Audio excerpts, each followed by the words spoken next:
Hi, welcome back to the greenhouse at home. I am just taking 5 minutes out in the greenhouse to come and tell you how things have been going this week in the garden. It's not gone quite to plan. This week in general has not gone quite to plan. We should be on holiday. We should be in North Wales right now. Unfortunately, our youngest has, she's not very well and she's non-verbal, so it's very difficult to find out what's wrong. But I think she's got an ear infection, so we are going to the doctor's tomorrow, and once we've finished at the doctor's, we can then go on holiday. However, because our holiday has been cut short, we've decided to rebook and go somewhere closer to home. So we will be visiting Yorkshire. We will be going to the east coast of Yorkshire, and we will see some lovely gardens just the same. So hopefully I will have some kind of garden video for you next week. And actually, my video's due out on Wednesday, and we'll be back long before then, so I should have some allotment content in next week's video as well, so you shouldn't miss out at all. Now, the plants we bought last week, they need planting out. That's the thing. If you're going to buy all the plants, you then need to plant all the plants. So I started to clear the front garden of weeds, and just to try and get it mulched and to take out the plants that I didn't want in there anymore. And well, I'll just show you. This is the part that I did last time. I've got some Spanish bluebells coming up through there. Everything's okay. Obviously there's lots of bitter cress coming up and weeds. I haven't done this part, but there's not much there, just weeds. And I'm not worried about the leaves, although it certainly does make things look messier. I'm not overly bothered. So that viola we discovered last time is flowering. Yeah, there's a few bits there. I am going to take the erysimums out because they are very leggy and woody. Let's have a look here. So yeah, everything's okay here. I've got a few bits to plant out here. I'm not sure what I'm going to put where yet. Probably not going to tackle the Japanese anemones today because that's a big job. I've only got 2 hours. I've got some Lismachia in there I probably want to take out, if I'm honest, because it is spreading like wildfire and I am not keen. Yeah. Then over here, that I was going to take out that Maltese cross, but actually it looks really healthy, so I might just support it this year and it'll be better. Some grass, weeds, scabious is looking alright. We've got some Aquilesias about to flower. This penstemon wants to come out because it is, firstly it's red, and as much as it's fine, obviously I haven't cut it back or anything, as much as it's fine, it's nice.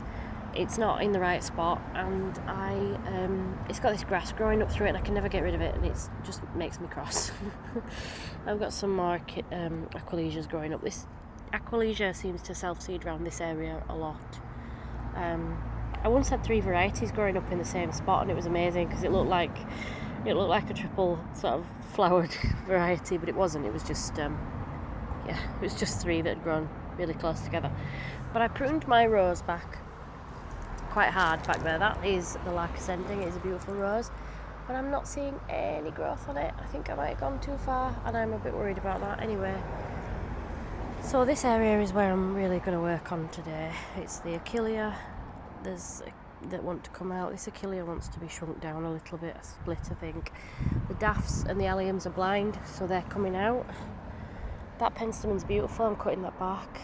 We've got some lovely things under here. I've got some nice salvias, the lacanthaminum, got some heucheras, lots of Achillea. That hardy geranium is going to come out eventually, but maybe not today, so I'll just tidy up around that area. This erysimum's coming out as well. I don't think that phlox is very happy actually. So yeah, once we get the weeds out, we'll get the daphs out. Those daphs will stay because they're okay. They're nice. But yeah. Lots to do, and I'm not even going to really think about where other things are going to go until we've got the space clear. I've got 2 hours. I've got some washing I want to get on the line first, and then we'll get weeding. So this was really challenging because the soil was so rock hard with being so dry that I realised I probably should have watered it before I did this, but I didn't, and so now I have, so that tomorrow evening maybe I might be able to have another go. Obviously there's leaf litter everywhere, there's bits I've missed. I haven't done a really thorough job, but I've reduced the size of that Achillea. I've left a little bit over there as well. I've got a space there at the back, sort of there, for my new David Austin rose, Queen of Sweden. So she's going to go there. Septidile is there, and I've got, behind the daffodils, I've got Buttercup, and then I've got the Lark Ascending down there, which has been cut back. Maybe a little bit too harsh, like I said. I think I've already said that to you. So I've got some more Achillea there I want to get out in that patch of leaves there. I want to clear that down, and once the Aquilegia is finished, I will probably take some seeds and take some of those plants out, maybe. Depends how much space I'm going to need. I'm not going to get anything planted up tonight. Excuse the motorbike.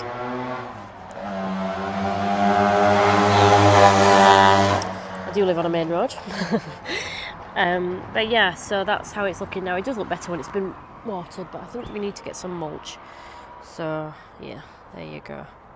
And I did get my hydrangea cut back, pruned, a little bit earlier than normal for me. I normally probably wait till the end of the month, but it is what it is. So yeah, let's see how we get on tomorrow. So yeah, the front garden is really hard to dig, and also we have a tawny mining bee that lives in the front garden. We have lots of them, and they are a non-aggressive solitary bee. They don't have a queen, so nothing to protect. They just bumble about doing their own thing, you know, and I don't want to hurt them, I don't want to harm them, I don't want to disturb them as much as possible. All that, and all the other soil life that lives there as well, the worms, the everything else. The ecosystem in the ground. I don't want to disturb it any more than I need to. So that's why I want to create a garden that kind of looks after itself, almost. So, but before I show you how we've got on and how it's looking now, a few days ago I went to the allotment just to show you around. So let's have a look at that. So I've come up to the plot just to check and see how things are doing, and things are looking okay. I'll show you around. I'll just show you what we planted last time. I just needed to take a break from the front garden. It is rock solid, that ground. I had to look back on my video just to see that I had actually achieved something, because I just felt like I wasn't getting anywhere. Anyway, I'm not going to get that done in this 2 hours, so I thought, well, I've about 20 minutes left before I have to go pick the kids up, so I thought I'll come to the allotment on my way, and I'll just see how things are looking. The dandelions are beautiful. And actually my neighbour's got some espaliered fruit trees, and they're looking really lovely. They're in blossom. Some are coming into blossom, some are in full blossom, and they're just lovely. So everything's looking good, because I realised that the peas I planted last time, they're not frost hardy ones, and we have had a couple of light frosts, but they look okay. So let's have a look around, and we'll see how things are going. I think I have decided to keep the strawberries in the ground now and let them fruit, and then I'll get them out later, because they're also getting a bit entangled with dandelions and creeping buttercups. So I'll leave them. They'll be fine. So the little gems are looking pretty good. No obvious or severe damage. Rocket and iceberg. Remember, I need to sow some carrots in here. I might try and get that done before we go. Actually, they're looking fine. If we go back over to the other icebergs, they're fine too. And the blueberries look pretty happy in their new home. Obviously weeds are going to be, I think weeds are going to be a bit of a problem by the time I get back. Sycamores. I'm going to say that word so many times it's going to lose all meaning. And then broad beans. We've got our broad bean sycamore bed here. Lots of sycamores coming up. Yep. So they're looking okay. I think we've still got all of them intact. One looks like it's got a little bit dug up there. But yeah, even the little tiny ones are coming on nicely now. So yeah, and the peas and the sycamores. Obviously this is where the seeds land. So yeah. So all I'm going to do today is give everything a really good water. And then we'll go get the kids, and maybe this evening I might get a chance to get back out in the front garden. So we'll see. Well, everything's watered, including the Jerusalem artichokes, which are not here like I showed you. They're actually in here. yeah, I'm quite impressed with how things have survived, because it has been a few days since I came. It's been over a week actually. Mark's been up and watered for me and just checked on things, because we dropped off the things to plant up the potatoes, and then decided that we would actually have the potatoes at home for now, just so that we could, it'll be easier for my parents to take care of while we're away. Although they have said they're happy to come up and, you know, do things, but they will be they'll be taking care of our cats while we're not here, you see, so they'll be at the house anyway. Yeah. So, oh, it's a lovely day. It's a lot nicer weather when you're not digging. So let's go have a look and see how planting up the front garden went. Now, I'll be honest, everything's been planted in a bit of a slapdash way. I did it so quickly, I didn't even really get the time to consider where I was planting everything. I just sort of thought, will that work? Will it work? So who knows? Who knows whether it's going to work or not? But they're in, and that's what matters. So Achillea is out as well. That Achillea is massively reduced. It was everywhere. It was coming up all over. Took me ages to get that out. But I have left some bits in. I've left some to the left of the rose there. That is Queen of Sweden, which has just been planted as well. So there's some by the daffodils as well.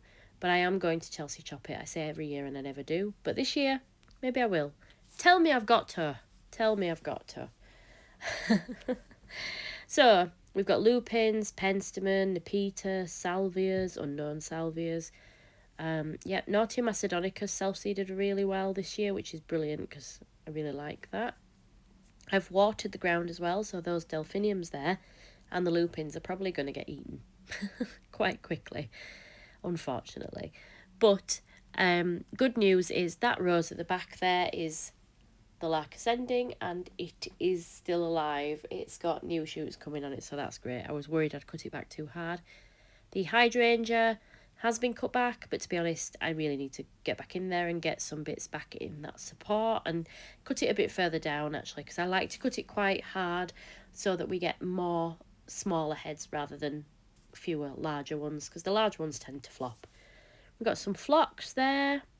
Got lots and lots of geums. The geums do really well in this garden. Got lots of weeds, some blind daffodils, heuchera, Shasta daisy, more geums. We've got rose campion and autumn joy sedum just there. And then we've got the alstroemeria at the back there with the poppies. It looks a complete mess there at the moment because of the leaves, and I think there's a bit of plastic there as well. But when that starts to grow up, it will be fine. But this corner is my nemesis, the Japanese anemone. It needs digging out. Not all of it. I do want to keep some because it does well there and it's lovely.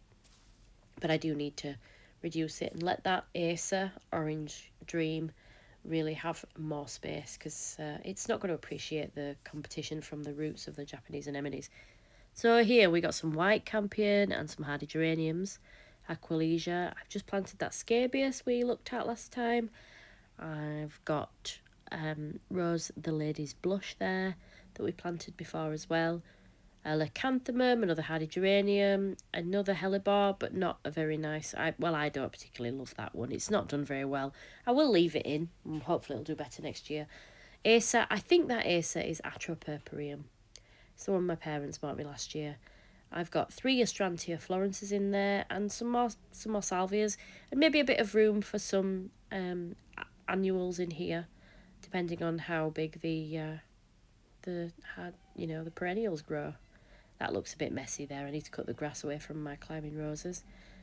Geums in here. That is Salvia Nemorosa Caradonna. I do know that one because it's one of the bigger ones. It's one of those we bought last year. We've got perennial cornflower and rose campion. And yeah, quite a lot going on in this bed. Geums, Veronica, Verbascum. And my beautiful conference pear. Looking absolutely lovely this year. Now, look at this. That's a Rudbeckia, but in front of it I planted an echinacea last year. Could it be? Could an echinacea have survived in my garden, or do we think the Rudbeckia spread? Now, the leaves are slightly more rounded, so I'm not sure. Am I being too optimistic? What do you think?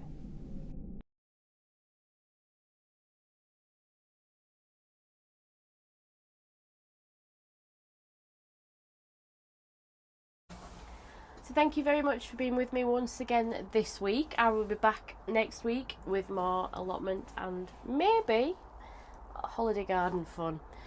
Thank you so much for watching, and I'll see you next time. Bye for now.